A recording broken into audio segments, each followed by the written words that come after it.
Nah, sampai satu ketika beberapa orang dari kita itu mendapat satu pekerjaan besar dari Indonesia, dari Pertamina ketika itu, yaitu membuat elemen estetik untuk bangunan baru Convention Hall di Jakarta, bukan yang sekarang, yang sebelumnya ada 4 pintu. Nah, itu kita membuat elemen estetik oleh Pak Siddhartha, Naryo, segala macam ya. Nah, tiba-tiba selesai pekerjaan yang kita kerjakan beberapa bulan itu, kita mendapatkan sejumlah dana besar sekali yang tidak kita duga. Karena waktu itu memang Pertamina sedang naik daun, ekonomi Indonesia sedang bagus gitu ya. Jadi kita punya dana. Nah, ketika dana itu kita terima bersih setelah semuanya selesai, kan? Apakah kita bagi uang ini atau kita buat sesuatu yang lebih berarti? Disitulah kegelisahan yang secara spiritual ada dalam diri kita masing-masing itu. Kita bersepakat kalau gitu mari kita buat sebuah kelompok untuk studi ini dan mencari jawaban bagaimana ke depan seni rupa Indonesia itu.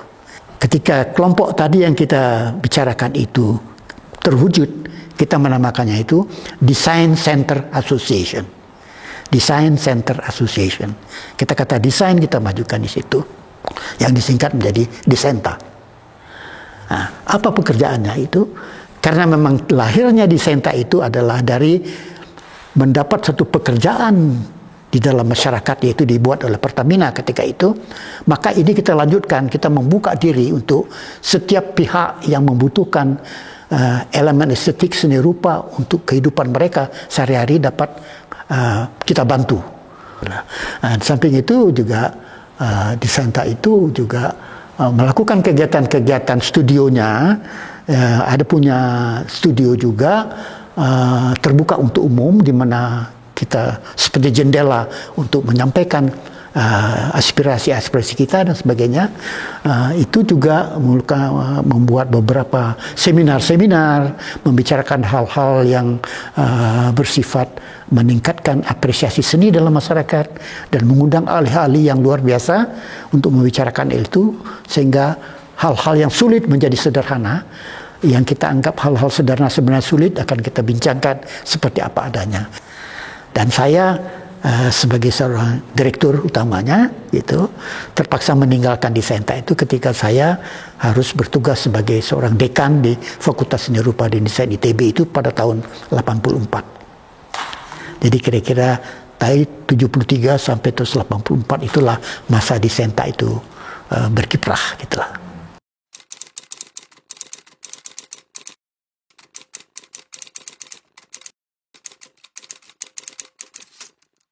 Ya, saya bisa dengan tegas mengatakan bahwa ketika kita bergabung di dalam Disenta itu, kita masing-masing sudah jadi seniman. Pak Siddhartha sudah seniman yang matang, saya sudah hampir 10 tahun juga sebagai seniman, Senario sudah mulai bangkit.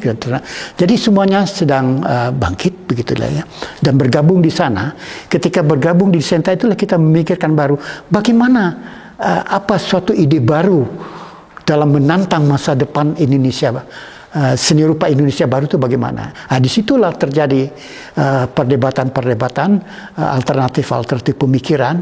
Di antaranya itulah, yaitu melakukan dialog dengan masa lalu.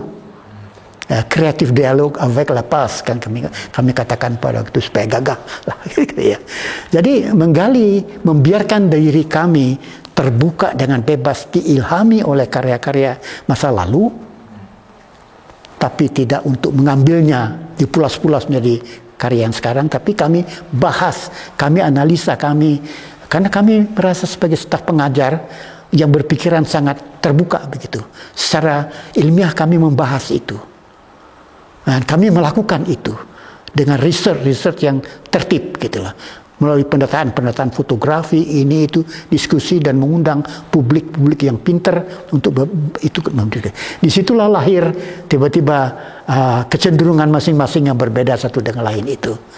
Yang kemudian kita lihat itu merupakan modal yang besar perkembangan seterusnya, baik oleh Naryo, maupun oleh Pirus, oleh Siddhartha, oleh Tanto, oleh Prianto dan sebagainya gitulah. Jadi Disenta itu memberikan suatu kesempatan untuk semacam melting pot untuk suatu kreativitas baru di dalam menjawab tuntutan seni rupa Indonesia itu. Kira-kira begitu.